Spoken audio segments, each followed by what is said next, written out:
আমরা পিয়ারাপুর নিবাসী রহমতখালী নদীর ভাঙ্গনে আজকে আমরা অতিষ্ঠ এবং আমরা অসহায়।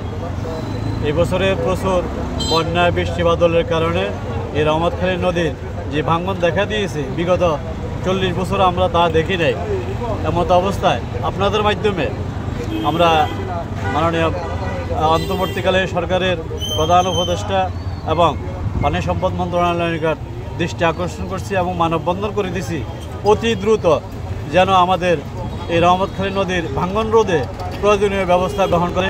সদর উপজেলার ভবানীগঞ্জ ইউনিয়নের পিয়ারাপুর গ্রামটি পশ্চিম দিকে রহমতখালী নদী এবং উত্তর দিকে অবদার খাল নদীর গর্ভে বিলীন হয়ে যাচ্ছে।